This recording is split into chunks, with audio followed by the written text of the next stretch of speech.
Bismillahirrahmanirrahim. Assalamu alaikum, my dear students.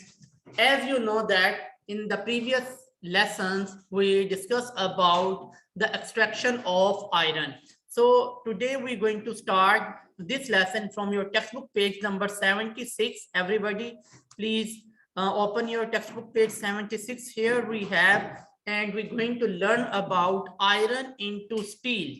First of all, you should know that the difference between these two things, what is iron and what is steel, that going to understand you to make your concept. So let's see, the iron from the blast furnace is impure. First thing that's written here. Okay, now it contains 3% to 4% carbon plus some other non-metals. The impure iron is very brittle. It meshes easily. Most of it get turned into steel, which is much together. Okay, please, anyone whose mobile it was ringing? Okay, no problem. Now, here, first thing, you know about the iron that we get from the, yes, no problem, from the blast furnace. If you remember on page number 75, we learned about the extraction of ore of iron and how we get iron. He tells here, actually the iron we get from the blast furnace, it was not pure. One thing, there are some impurities. First of all, again, what is pure and impure? For example, if the milk that you get from cow or goat and you didn't add a single drop of water in it, that milk will be pure. But when you add water in the milk, it is impure. Any contamination, anything in a thing, you can say that that is impurity. That is impurity. For example, you have a clean water, H2O, but when you mix some other thing in it, that is not impure. Understand about the pure and impure? Okay, thank you very much. Now, second thing here, steel. Steel is made up mainly of iron. It has a tiny amount of carbon left. Still, there is a little amount, tiny, very little, not more. Other metals can also be added. There are two main steps in turning iron into steel. Again, I'm going to repeat. For this, I'm going to share this screen. So you can see here, steel is made from iron ore, a compound of iron, oxygen, and other minerals that occur in nature. The raw material for steel making are mined and then transformed into steel using two different processes. The blast furnace, you remember yesterday we done this one because that is in our book. Basic oxygen furnace, rotators, and the electric arc furnace. Both processes are being continuously improved to meet the challenges of low emission steel making. This is the first going to tell you about how we can get it. Removal of carbon, the still impure molten iron is mixed with scrap iron from recycling, and oxygen is blown on to the mixture. The oxygen reacts with the remaining impurities to form various oxides. The carbon from carbon monoxide. Now, Mr. Saleh, can you start reading from here? Adding iron into copper alloys. From here, from screen. Adding iron to copper all Alloys. Many of the metals used in application are the invention of several different types of material. The reason for this is quite simple. Many poor melt have the impure properties we need it. We need in certain types of application, such as the case of copper. Okay. This metal offers excellent Okay, please. Yes. percentage in salt water. Corrosion resistance in salt water environments. It also has great electrical and thermal conductivity, as it is often used in electronic and electrical cabling. Other characteristics of copper include its malleability, ductility, and softness. These are few properties that we will discuss inshallah later. But the first thing again about the alloy. What is an alloy? Anybody knows about this? Yes, any idea about alloy? No. You know about a mixture. What is a mixture? When you mix two things, two liquids, solid and liquid, or gas into gas, or gas into liquid. These are mixtures. When you're going to mix two solids, two metals, it is very difficult. But how we can mix two metals? First, we heat them. Then what we do?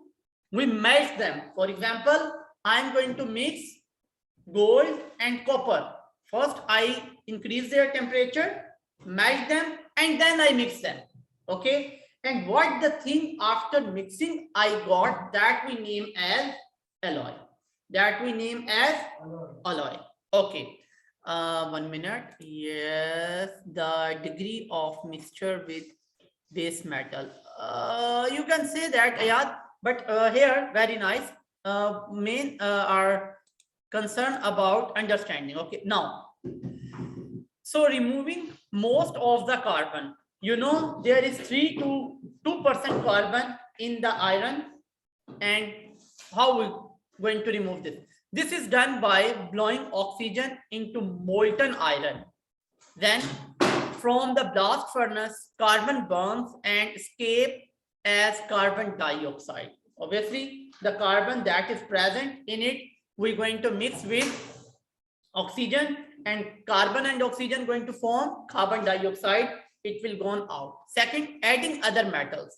So here we can add other metals to give the steel special properties. For example, we make stainless steel by adding chromium and nickel. Now understand what we're going to mix in iron.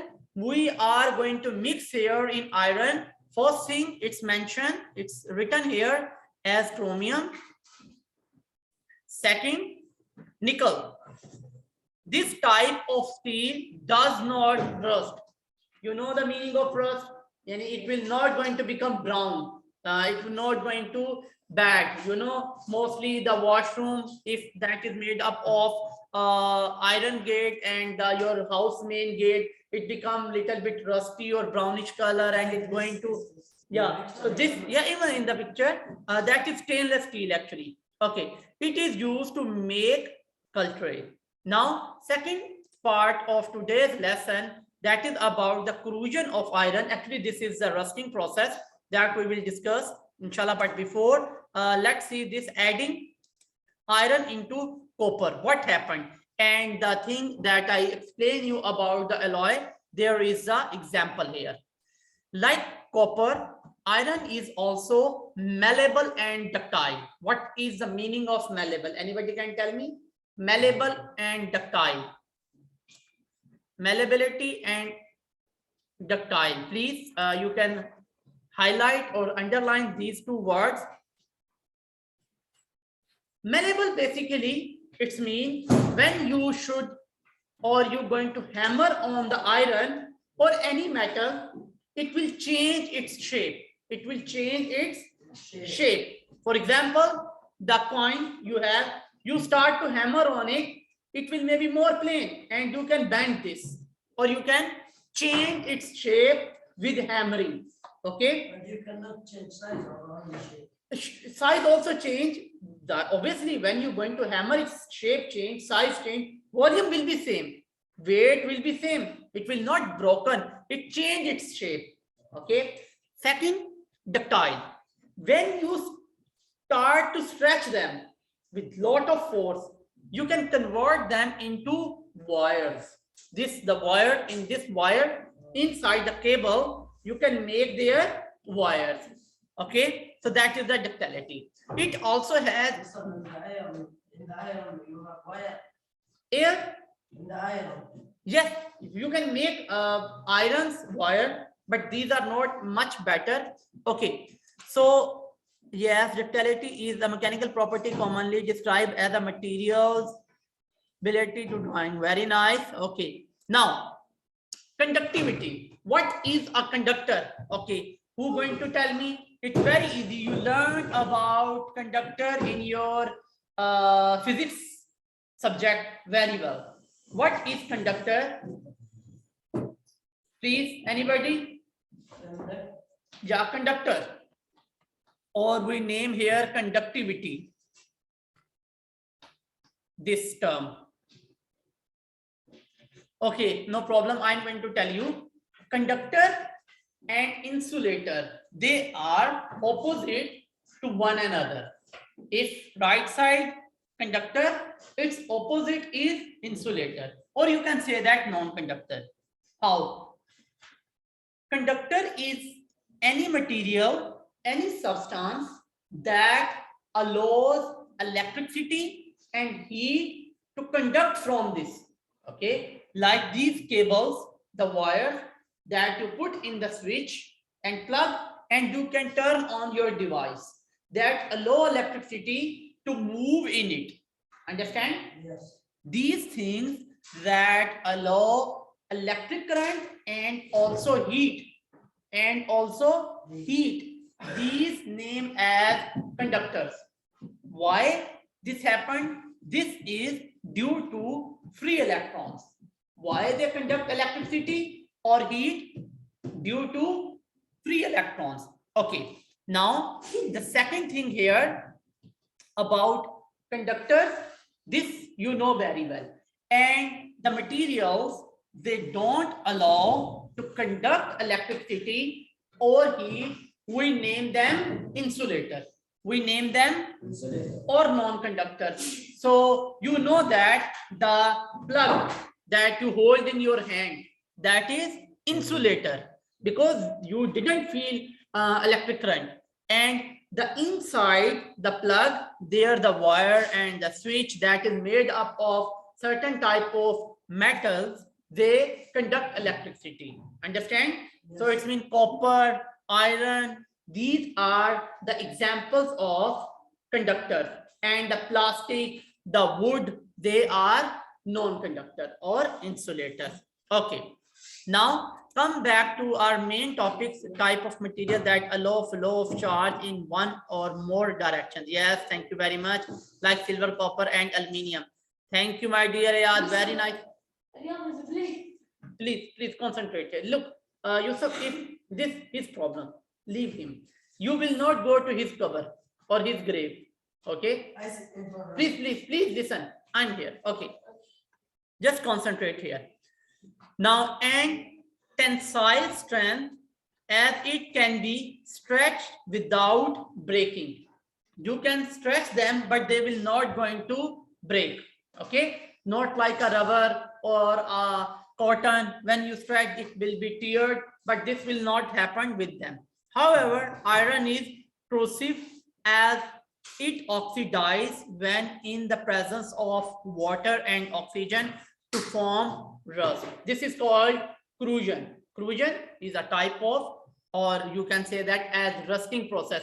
I don't know what you call this in Arabic, maybe zinc or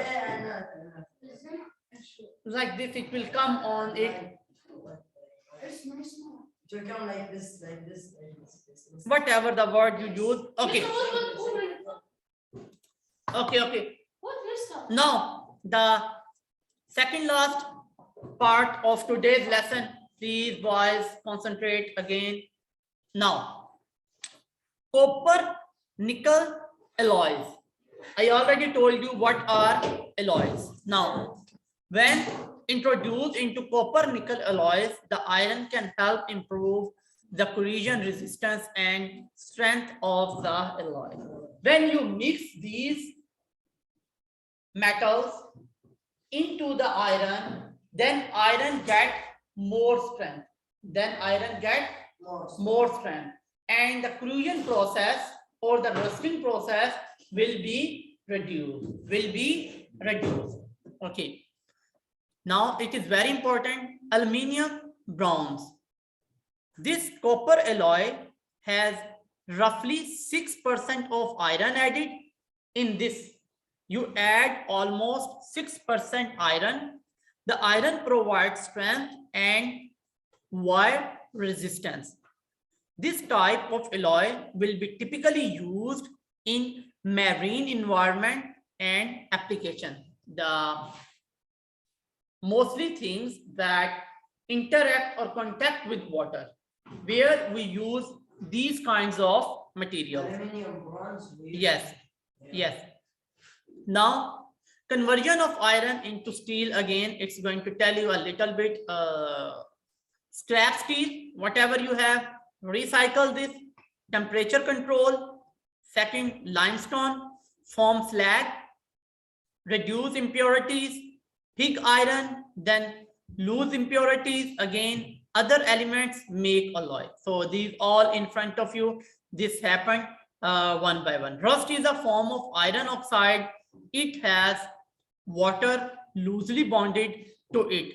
It is called hydrated iron oxide. This you can say that a brief intro about the process, because only this mentioned here also in your textbook, nothing more than this, but I explain it in more detail to make your concepts clear. So next here, the last part of today's lesson, in which you have a class assessment. Not the same like yesterday. You will put this and Please. in the homework, Mr. Task. Yeah, I also uploaded in the task, in the homework. Easy, very easy. Thank you very much, because you are an intelligent boy, that is easy. But for me, it's a little bit difficult because I'm not intelligent like you. Okay, thank you. Let me to first explain, then we will discuss. Only more 5 minutes, not more. Okay. Now the first question is here. Steel is made from iron. So basically, what you use to make steel? Iron. Very good. So it means the other options that here are not correct. Only iron is the correct one. Second statement, or you can say that as multiple choice, that in front of you, the iron from the blast furnace is dash. It's pure, impure, soft. So that is impure. Okay, not so soft. Dash is a form of iron 3 oxide. This is iron, coke, or rust. That is the rust. Okay, one thing also, my dear, keep it in your mind. Here I gave options like D, E, F, G, H, I. You should know the answer. Please wait. Don't you can, yes, it will be available there also. Okay, now not from like this, but if you write statement, it will tell you, because this chemistry, all things will be available there. Okay, number 4, rust forms on the surface of iron. True, that's true. Both air, mean to say oxygen and water, are needed for iron to rust. Yes, this also true. Air and water will make, okay, air and water will make iron safe. No, because it's made it's as you can say that rust. Okay.